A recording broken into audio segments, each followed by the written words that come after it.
na terceira classe do Titanic era quem? Quem que era? Não, você não sabe disso. Quem estava lá na terceira classe? Os imigrantes saindo da Irlanda, que é católica, para vir para a nova Inglaterra.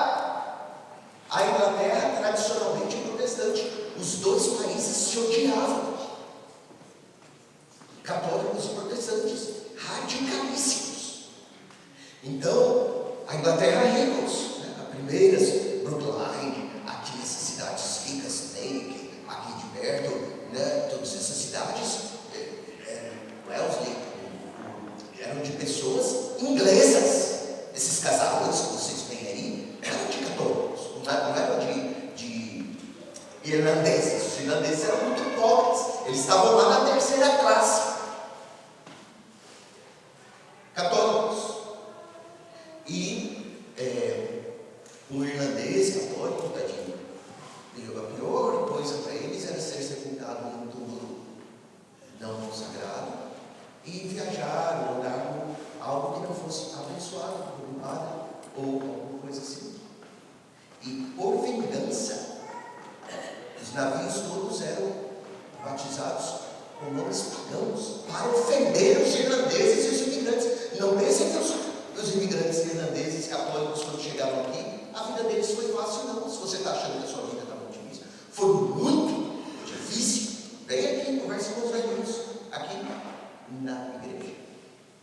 Então foi muito difícil, porque eles, quando aparecia uma doença, que tinha febre, várias febres, várias coisas, todos os ricos culpavam esses irlandeses, esses imigrantes que trazem essas doenças para a gente, tudo era culpa deles.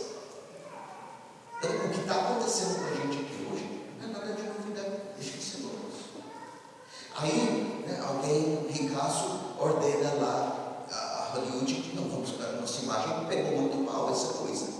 Então, vamos melhorar a nossa imagem, né? Porque nós, os ricos ingleses, na primeira classe, saímos com os botes quase vazios, deixando para trás imigrantes, crianças, deixando todo mundo para trás. Isso pegou muito mal na gente. Então a gente tem que fazer um filme para emocionar essa gente, para melhorar a nossa aparência.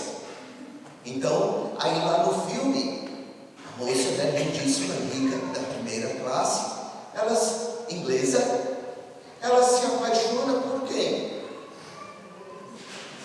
Tudo bem, contrataram um ator, né? Na época as moças todas acharam muito bonito, mas ela se apaixona por um imigrante pobre, católico, lá da terceira classe, porque os irlandeses eram todos católicos, por causa do sotaque, que a gente vai se alegrar agora. Qual a possibilidade disso acontecer na vida real?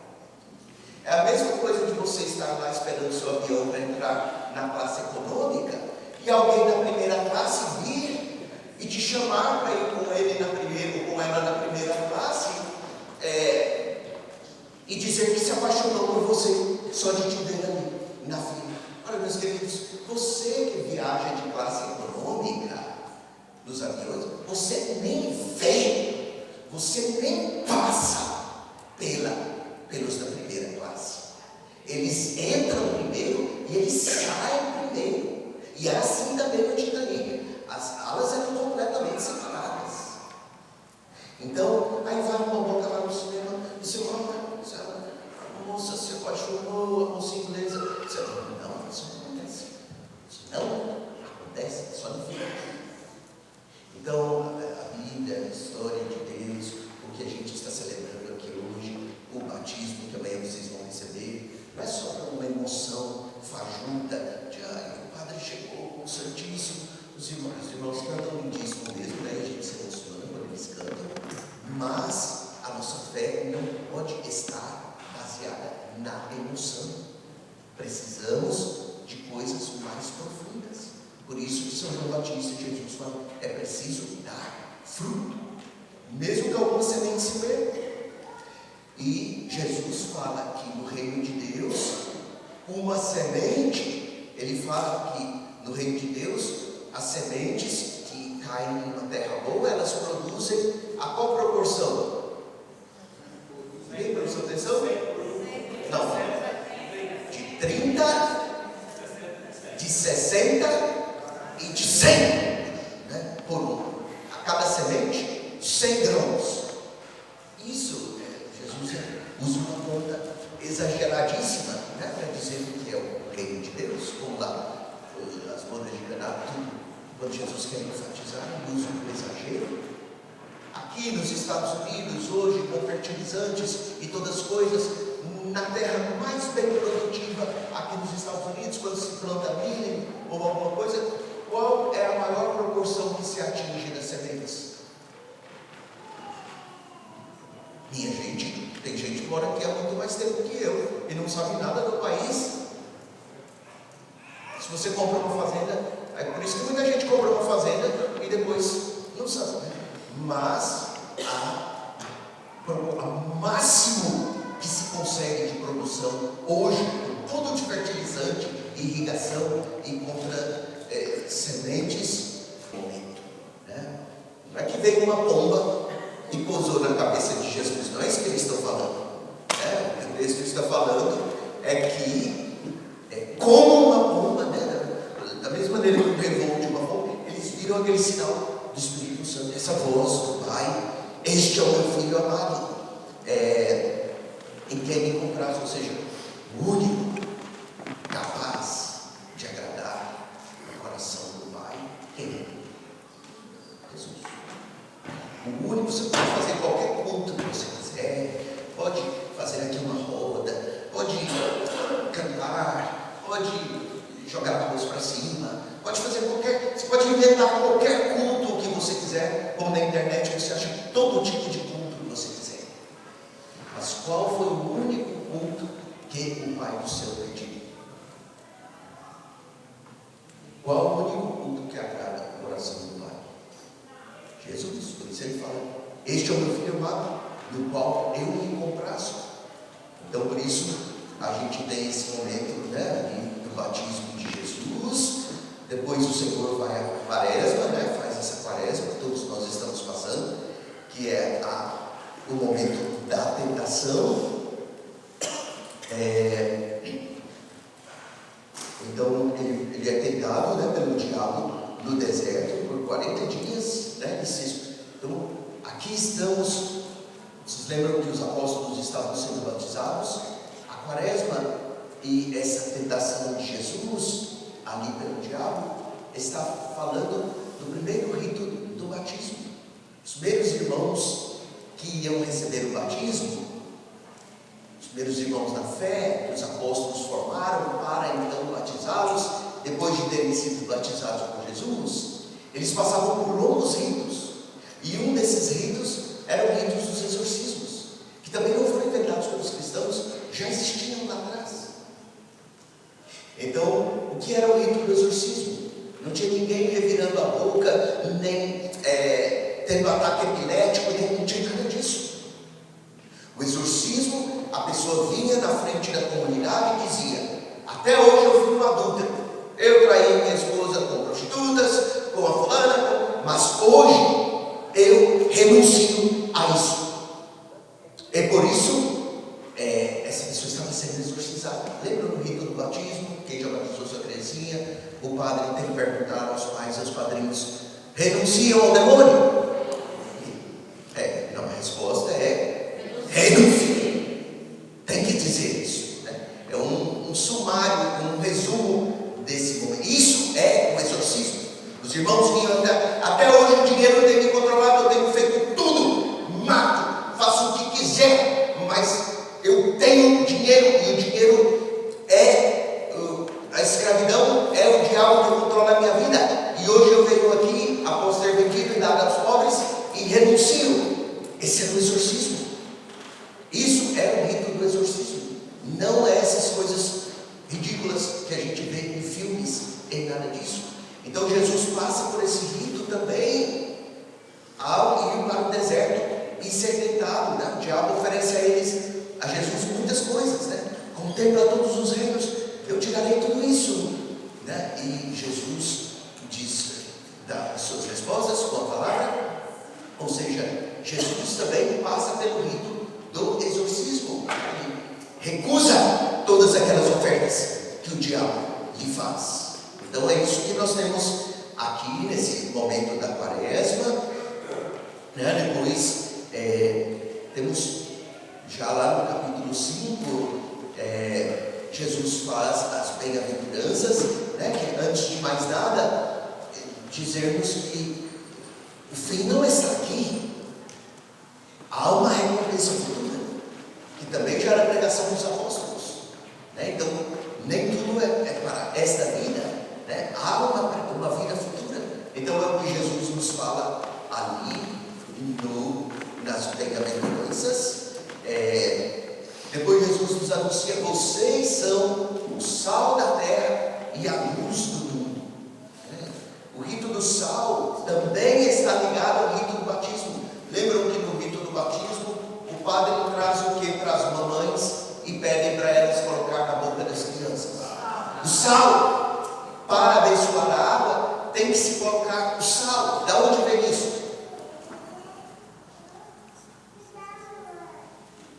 Lá no livro dos Reis, de Eliseu, que encontra uma terra infértil, com água salobra, não permitia que ninguém produzisse nada. Então o profeta Eliseu faz o quê? Pede um prato com sal, joga na água, faz a oração e aquela fonte se transforma numa fonte de água potável. Lembram disso ou não? Nada aqui é novo. Todas as coisas do livro vêm da tradição bíblica.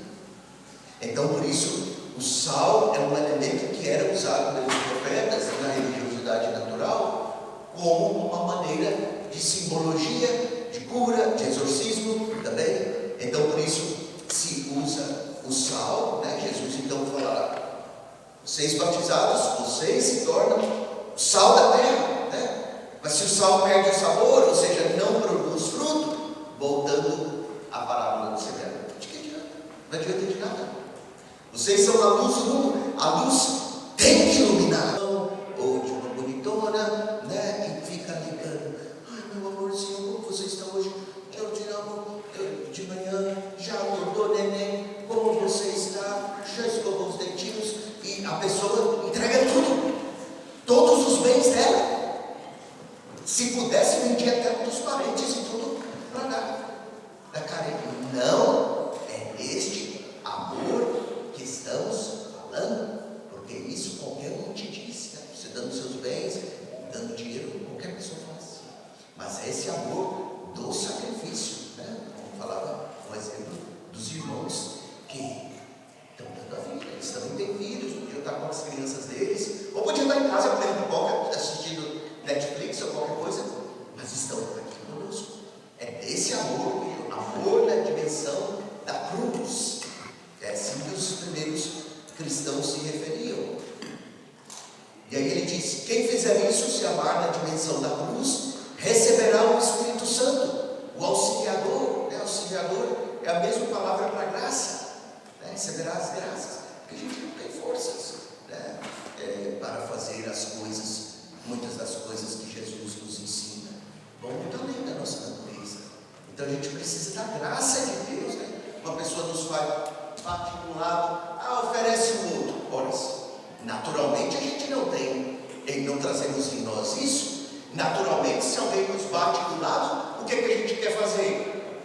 Estrangular aquela pessoa. É verdade ou não é? Mas precisamos do Espírito, precisamos de alguém que venha e faça por nós, porque não trazemos isso em nós mesmos. Por isso que os encantados, os emocionados, que entram no sacramento do matrimônio com ideias muito erradas de amor, ideias muito erradas, se dão muito mal. Então, por isso é tão importante, né, gente? Precisamos do Espírito Santo, né? Esse casamento, né? Da fidelidade, do amor. Só se um milagre, só com o Espírito Santo, só com a comunidade, só com os irmãos, que você viverá este sacramento, só com muito sacrifício.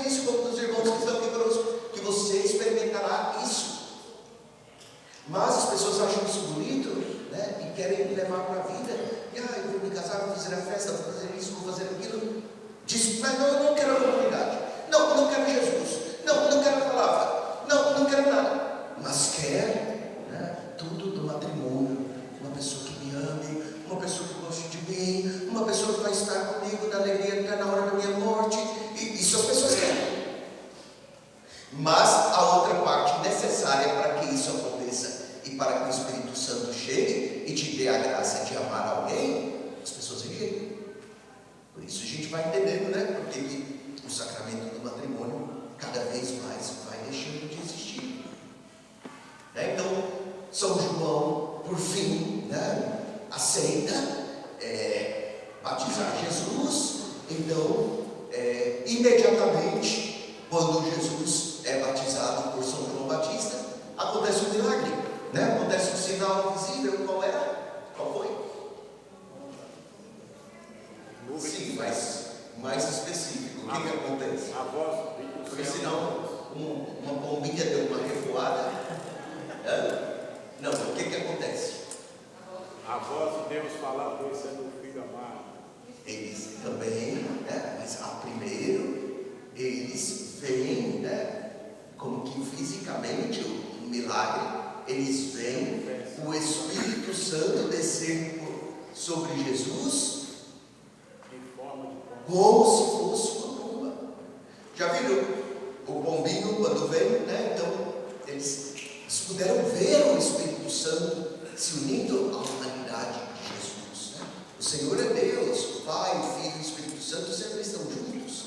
Mas ali o que está acontecendo? É pela primeira vez o Divino Espírito Santo, a presença divina, vindo habitar na humanidade de Jesus, no corpo humano de Jesus, na alma humana de Jesus. Então eles puderam ter essa visão, né, do Divino Espírito Santo, como uma pomba, né, como um raio, como um reflexo, né? Já viram que o pombinho ele desce assim. Então também agora, né, que estamos na Quaresma, na Quinta-feira Santa, né, a igreja obriga nós padres a repetirmos esse gesto, né? Muitas pessoas se recusam a ser ordenados padres por causa desse dia, né, que a gente tem que pôr a toalha e fazer o quê? Lavar os pés dos discípulos. Muitas pessoas se recusam a ser padre por causa disso. A igreja obriga, todo padre tem que fazer isso. Não pertence à liturgia, não é um negócio de dizer para a clarete, nós vamos pular essa parte. Não tem como. E esse momento em que Jesus põe a toalha e lava os pés dos discípulos, o que está acontecendo ali? É imediatamente antes dele ser preso, é imediatamente antes dele morrer, é imediatamente antes dele consagrar a Eucaristia. O que está acontecendo ali? Para que ele lava os pés dos discípulos?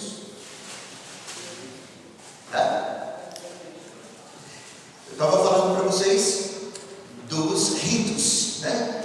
Que o batismo não foi inventado por São João Batista, não foi inventado por Jesus. Vocês lembram que lá nas bodas de Caná já tinha tantas talhas de água para os ritos de lavagem que eram comuns? Vocês lembram das piscinas de Betel? Vocês lembram de tantas piscinas em volta do templo, onde as pessoas precisavam se lavar antes de entrar no templo? Ou seja, o batismo não foi inventado por eles. Por que Jesus está lavando os pés dos discípulos antes de morrer? O que está acontecendo ali? Os discípulos estão sendo batizados. É o batismo dos discípulos, o início da fé. Jesus vai partir. Então, os discípulos estão recebendo o batismo. Aí São Pedro, a princípio, né, como todos nós também, e tem muitas, nesse mesmo capítulo, Jesus é muito incompreendido. São Pedro, assim como São João Batista, o que São Pedro diz a Jesus quando Jesus quer lavar o pé, quer lhe dar o batismo? A princípio, o que São Pedro diz? Tu não lavarás os teus pés. Não me lavarás os pés jamais, porque o serviço, a salvação, o perdão, ele tinha consciência do que aquilo significava, e ele não permite. Aí Jesus fala, por enquanto você não compreende, mas depois vai compreender. É o que acontece na fé, né? Muitas vezes a gente ouve as coisas aqui, o que esse padre doido está falando? Tá aqui? E quando acontecer daqui a 20, 30 anos, não precisa ser tão longe, né? Daqui a uns 4, 5 anos, alguma coisa, a gente sempre, aquele dia aquele fulano falou isso, e agora eu estou entendendo o sentido disso. Então Jesus fala, hoje não compreendes, mas depois compreenderás. E aí o que Pedro diz para ele? Então não lava somente os meus pés. Então me banha todo, né? Ou seja, já querendo voltar aos ritos das piscinas dos judeus. E o que Jesus diz para ele? Você já está, quem já se banhou, já está. Ou seja, esse rito que estou fazendo não é um banho ordinário que a gente toma banho para se lavar o corpo. É um rito especial. Vocês já estão limpos através da palavra. Por isso, antes de receber o batismo, precisa ter as catequeses, precisa ter as pregações, né? O adulto que quer receber o batismo, ele faz um período de preparação, de aceitação da palavra, para depois ser batizado. Então, vocês já estão limpos no coração, né? Aqui é um rito de salvação. Então, eles são batizados nos pés. Então, essa gente desequilibrada, não, mas só jogou um pouquinho d'água, não vale, tem que sacudir a criança lá no tanque, tem que ir lá no rio. Por favor, parem com isso. Não é isso que a gente ouve no Evangelho. Mas eu entendo, né? Para nós, para a sociedade, é muito difícil aceitar a pregação de Jesus, né? Então, a princípio, São João Batista também se nega. Isso lembra muito, né, o que aconteceu com os apóstolos.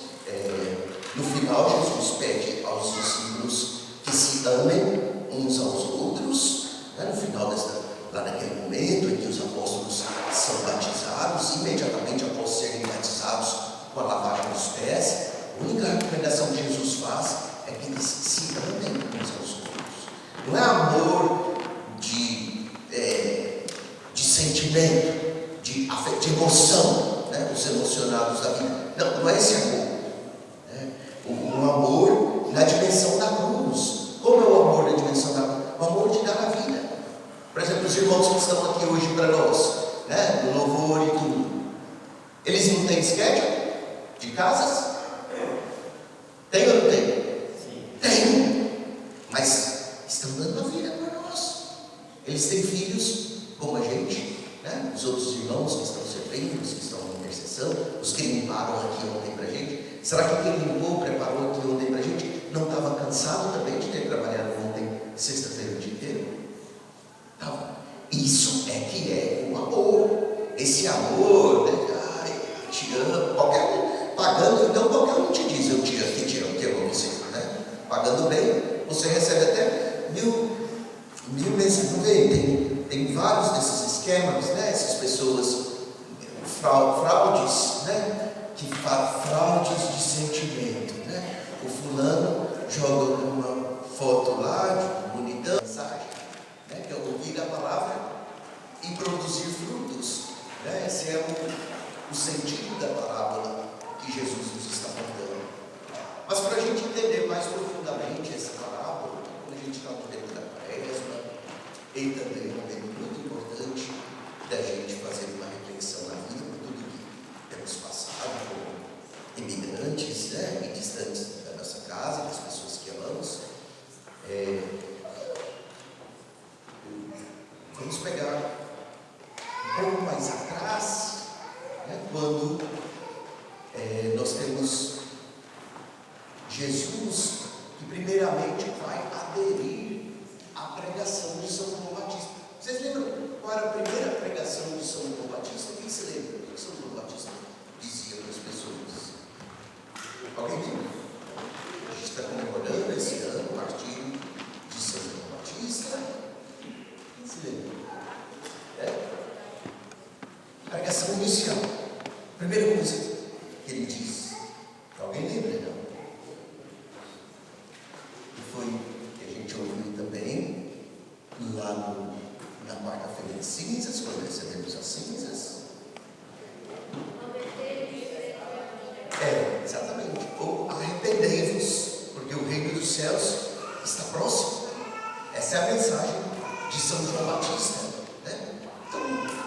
gente sabe que ele é um santo muito querido, mas com uma mensagem bastante dura. Só que ele, São João Batista, era uma pessoa muito querida, né? De Jesus, como sabemos, e ele usava. Alguém se lembra como São João Batista se vestia? Pele de carneiro, como o Francisquinho lá dos pastorzinhos de Fátima, ele punha pele de carneiro, que Nossa Senhora falou para eles fazer penitência. Então ele punha pele de carneiro que incomodava muito na cintura. É uma veste de penitência. Não é que São João Batista estava querendo criar uma nova tendência na moda, né? Não é que São João Batista estava querendo ser diferente ou chamar atenção. É uma veste que incomoda muitíssimo. É uma veste diferente. E ele era uma pessoa muito austera, né? Ele vivia com o mínimo. Quem se lembra também do que ele comia? Gafanhotos, por favor, insetos. Porque a gente sabe que tem o mínimo de proteína que mantém a gente vivo. E o que mais também que ele se alimentava? Mel do campo. Ou seja, uma pessoa austeríssima. Então Jesus, ele adere a esse movimento inicial de São João Batista. O Senhor, ele quer no início, convertei-vos, arrependei-vos. É a mensagem inicial. Então, os primeiros que vinham então até São João Batista, quem eram? Quem se lembra quem é que vinha? Vinha todo mundo primeiro, não? Até São João Batista? Quem que vinha até São João Batista? Quem eram os que ficavam interessados, né? Aquelas pessoas que gostam, né? De quem se veste assim de uma maneira diferente. Tadinho, né? Mal interpretado foi São João Batista. Eu me lembro, a primeira vez que eu vim aqui, tinha uma pessoa que se vestia de frade franciscano, há muitos anos. A maior parte de vocês eram nem nascidos, há muitos anos. No ano 2000, 99, 2000, tinha um frei, ele não era frei, né? Um homem que se vestia de frei, raspava aqui a cabeça, andava descalço, com as vestes parecidas com a de São Francisco, coitadinho, né? Ofende ainda São Francisco, e vinha aqui toda vez, né? Estava sempre aqui e levava o dinheiro todos dos imigrantes, e muita gente gostava, né? Dessa situação. Então, mas me pergunta, onde estava hoje o Senhor? Na cadeia. Então, muitas vezes essa veste, ela pode ter uma mensagem diferente. Então, por isso, as primeiras pessoas que São João Batista atraía, quem era? Quem se lembra lá da Bíblia? Era todo mundo. Só grupos ultraconservadores, né? Vinham os de Jerusalém, da Judéia, do Jordão, os fariseus e os saduceus, que eram os grupos mais estritos da religião. Porque eles, a princípio, eles pensavam assim: nossa, esse homem, né? Com essa veste e tudo, ele é ultraconservador. Então, eles a princípio se atraíram por São João Batista, né? Mas depois do desenvolver da pregação, quando eles quiseram ser batizados, o que São João Batista diz para eles? Acho que a maior parte de vocês sabem, podem dizer, não tem problema dizer errado. O que a gente lembra, só para reavivar: raça de víboras, raça de cobras, aqueles ultraconservadores, aquelas pessoas que gostavam melhor que os outros, mais religiosas, né? Jejuns, orações, tantas coisas, e tudo isso é assim que São João Batista se refere a eles. Depois, eles vão abandonar São João Batista e já não querem mais, né? Jesus fala: não se põe a luz, a lâmpada embaixo da mesa, mas num lugar alto, para que ela ilumine todos. Se você é a luz do mundo, não é lá na sua casa, deixa aqui quietinho na minha casa, não me incomoda, não pedi nada. Não, Você tem que, porque aí Jesus vai dizer: quem se envergonhar de mim, eu também me envergonharei dele. Todo o Evangelho, inclusive a parábola do semeador, é composto pelos apóstolos, através das palavras de Jesus, para nos explicar os ritos do batismo, que amanhã vocês vão renovar. E amanhã, diante da presença do Santíssimo, vão pedir a Deus esse mesmo Espírito Santo, que deu coragem para São João Batista, que deu coragem para Jesus, e vão pedir a Deus que dê um Espírito Santo capaz, de quem é jovem de estudar, de quem é casado de ser fiel, de quem está doente de se curar, sei lá, cada um vai pedir o que lhe interessa. Depois Jesus anuncia que a justiça que é exigida de nós é superior à de, ele critica muitos fariseus, muitos conservadores da sua época, porque os conservadores da época de Jesus, nós jejuamos, nossos discípulos jejuam, João Batista jejuava, mas vocês não jejuam. Exigiam de Jesus coisas, e Jesus então vai dizer aos discípulos, quando fizerem essas coisas, seja o jejum, seja a oração, seja a esmola, que entre nós, entre os batizados, é para se fazer em segredo, sem ninguém. Ai, eu acordei 3 horas da manhã para rezar, até coloco na internet. Todo padre, toda freira, todo monge, todo papa, todos nós acordamos 3 horas da manhã para rezar.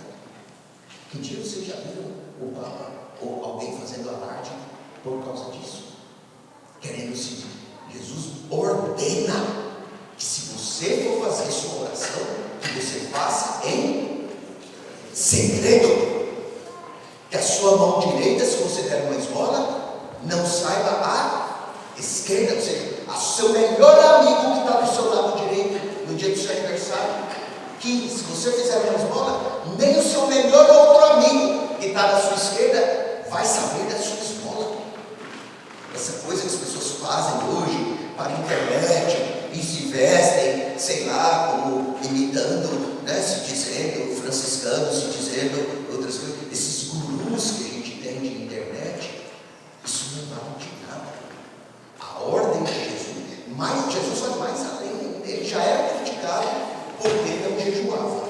O Senhor, a quem amamos, acho que ainda amamos, não destruía o amor de vocês a Jesus, mas o Senhor a quem amamos já era muito criticado por não jejuar, embora ele jejuasse, só que ele fazia segredo.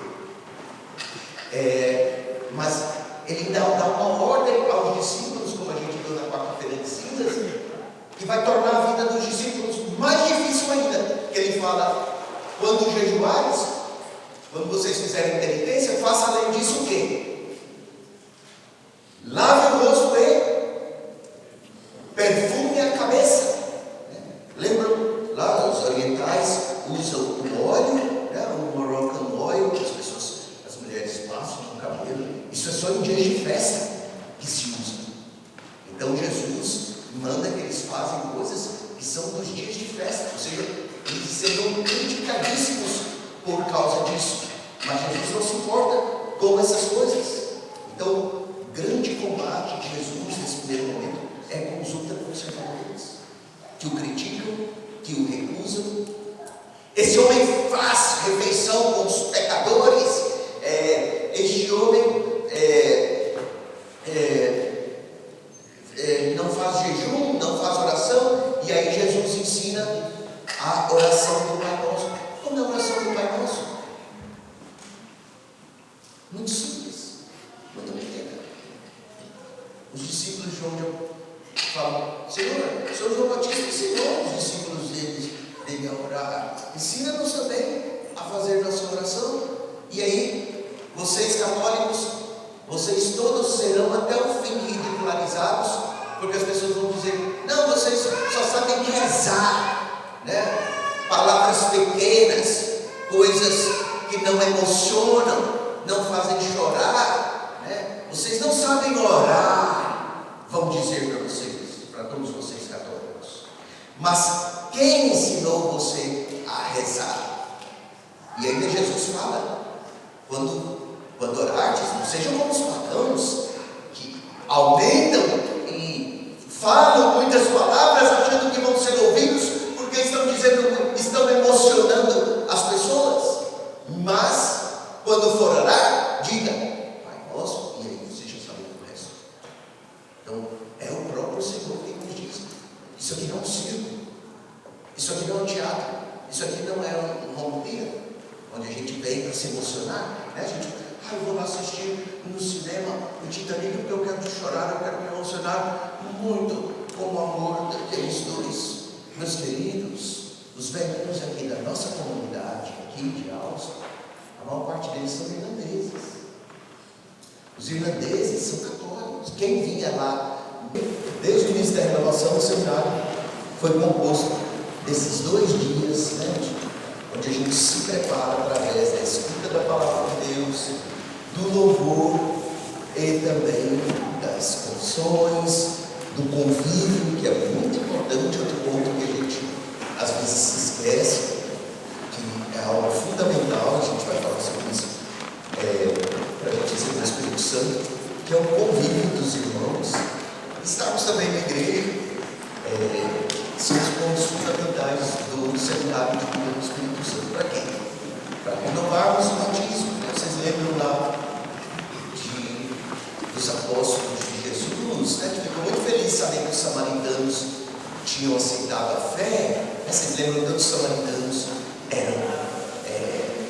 tinham rivalidades com os judeus e por consequência com Jesus. Então eles tinham aceitado a fé, tinham sido batizados, mas ainda não tinham feito a próxima etapa da imposição das mãos e receberam o Espírito Santo. Vocês lembram dessa história lá nos Atos dos Apóstolos? Então, o seminário de vida é esse momento, né, onde através, a gente vai ter um encontro com Jesus sacramentado, né, o padre aqui representando, os irmãos todos da igreja representando os apóstolos, para a gente pedir a Deus essa porção maior do Espírito Santo, como Eliseu pediu para Elias antes de ele subir aos céus. Então, para o início desse nosso cenário de vida, sugerido para a gente a leitura da parábola do semeador.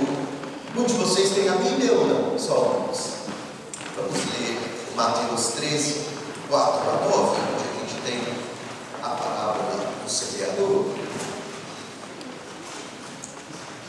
A minha Bíblia é um pouquinho diferente. Alguém pode me emprestar a Ave Maria? Porque acho que é na hora de quarto de vocês a Ave Maria, né? Eu sempre me esqueço de trazer a Bíblia. 13, 4 a 9. Mateus 13, 4 a 9. Todos nós já conhecemos, mas é muito importante, né, gente, ter esse acesso à palavra de Deus. 13.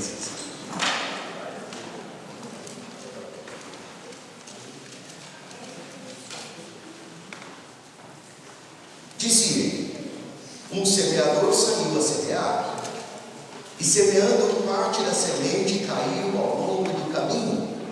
Os pássaros vieram e as comeram. Outra parte caiu em solo pedregoso, onde não havia muita terra, e nasceu logo, porque a terra era pouco profunda. Logo, porém, que o sol nasceu, secou-se, por falta de raízes. Outras sementes caíram entre espinhos, caíram entre os espinhos cresceram e as sufocaram. Outras, enfim, caíram em terra boa, deram frutos 100 por 1, 60 por 1 e 30 por 1. Aquele que tem ouvidos, ouça. Depois, pulando lá para o 18, ainda no capítulo 13, no versículo 18, Jesus vai dar a explicação da parábola, né? Tem um intervalo aí que é também muito importante, que ele explica por que ele fala em parábolas, né? Ele fala em parábolas, como está aí no versículo 13, capítulo 13, versículo 13, eis que eles falam em parábolas, para que vendo não vejam, e ouvindo não ouçam nem compreendam. Ou seja, Jesus já estava experimentando algum tipo de rejeição, de soberbação. Então, ele não quer que todos tenham acesso à pureza, né, daquilo que ele está pregando aos apóstolos e aos seus discípulos, porque certamente as pessoas iam interpretar de uma maneira diferente do que Jesus estava falando. Então, para os apóstolos e os discípulos, ele dá a explicação da parábola do semeador, lá no versículo 18. Ouvi, pois, o sentido da parábola do semeador. Quando um homem ouve a palavra do reino e não a entende, o maligno vem e arranca o que foi semeado no seu coração. Este é aquele que recebeu a semente à beira do caminho. O solo pedregoso em que ela caiu é aquele que acolhe com alegria a palavra ouvida, mas não tem raízes, é inconstante. Sobrevindo uma tribulação ou uma perseguição por causa da palavra, logo encontra uma ocasião de queda. O terreno que recebeu a semente entre os espinhos representa aquele que ouviu bem a palavra, mas os cuidados do mundo e a sedução das riquezas a sufocaram e a tornaram infrutuosa. A terra boa semeada é aquele que ouve a palavra e a compreende. Esse produz 100 por 1, 60 por 1, 30 por 1. Palavra da salvação. Então, evidentemente, né, a mensagem do Senhor mesmo dá a explicação. Não são sementes transgênicas, são sementes transgênicas, né? Hoje se fala tanto de transgênero que às vezes a gente confunde com transgênico, né? Então, mesmo com as sementes transgênicas e tudo mais, se consegue no máximo uma proporção de 40%. Mas Jesus diz que o reino dos céus, né, ele usa esse exagero, a proporção de 30%, que não acontecia, né? Não tem no ar, 60, 100 por 1, ou seja, não se importem com aqueles que não vão receber a palavra, não vão ouvir. Não, porque se um ouvir, se daqui desse nosso grupo hoje, uma pessoa receber o Espírito Santo dos irmãos através do grupo de oração, querendo nos reunir, ele se produzirá 100. Imagina, se 5 irmãos receberem o amor desse Espírito Santo, ele se produzirá em quantidades imensas, né? Então, isso que Jesus quer enfatizar, né, com a sua palavra. Tem muitos mais coisas, claro, para a gente explicar, mas vamos pedir ao Divino Espírito Santo que ele possa vir sobre os irmãos que estão aqui conosco, sobre cada um de nós, sobre os que virão amanhã. Muitos até gostariam de estar aqui hoje, mas vocês sabem que não é possível para todo mundo. Somos imigrantes, né? O aluguel para nós é caro, tudo para nós é caríssimo. O imigrante, tudo ele paga. Então, por isso, vamos pedir o Espírito Santo. E todos nós, né, estamos participando, os que virão amanhã também, uma porção de si.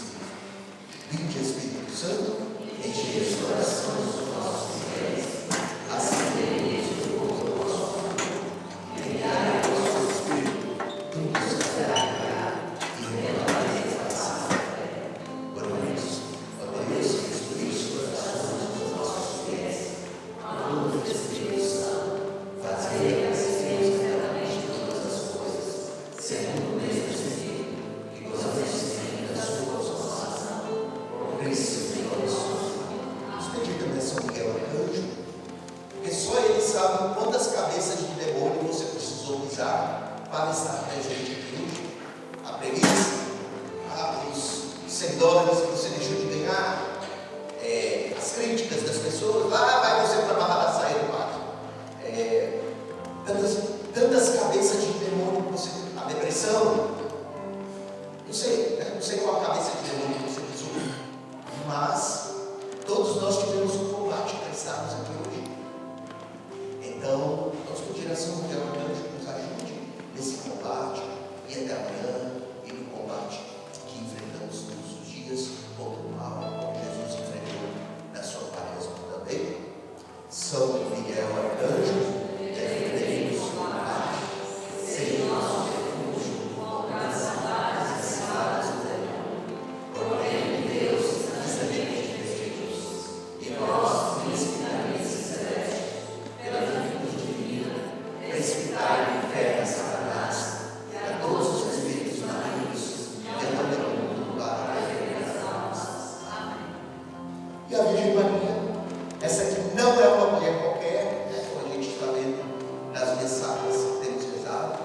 Deus. Dizer que ela é uma mulher qualquer é você ter um coração, como Jesus dizia, que é um terreno pedregoso, terreno que é uma pedra só com uma camadinha de areia por cima. Ela não é uma mulher qualquer, nunca será. Ouvir a mensagem de Jesus, que uma espada do Espírito Santo, que uma espada de dor transpassarial, ela diz: seja feita a tua vontade. Quem de nós, diante de um anúncio de sofrimento, responde com essa generosidade? Seja a tua, seja como tu queres. Dizer que a mãe de Jesus é uma mulher qualquer, por favor, você não está pensando nem em outra mulher, nem em outra mãe, ou você vive em outro planeta. Vamos pedir a ela, né? Teve o poder de reunir os discípulos, teve o poder. Só quando ela chegou presente, o Espírito Santo veio lá em Pentecostes. Vamos pedir a ela também, pelo nosso culto, né? Pelo nosso secretário, que ela nos dê, ela que é cheia do Espírito Santo, nos dê também uma porção desse divino Espírito Santo. Ave Maria, cheia de graça, o Senhor é convosco. Bendita sois vós entre as mulheres, bendito é o fruto do vosso ventre, Jesus. Santa Maria, Mãe de Deus, rogai por nós, pecadores, agora e na hora de nossa morte. Amém. Glória ao Pai, ao Filho e ao Espírito Santo, como era no princípio, agora e sempre. Amém. O Senhor esteja convosco. Pela intercessão de Nossa Senhora da Conceição Aparecida, Rainha e Padroeira do Brasil, de São Patrick, de Santo Antônio, nosso padroeiro também. Abençoe-nos Deus Todo-Poderoso, o Pai, e o Filho e o Espírito Santo. Amém.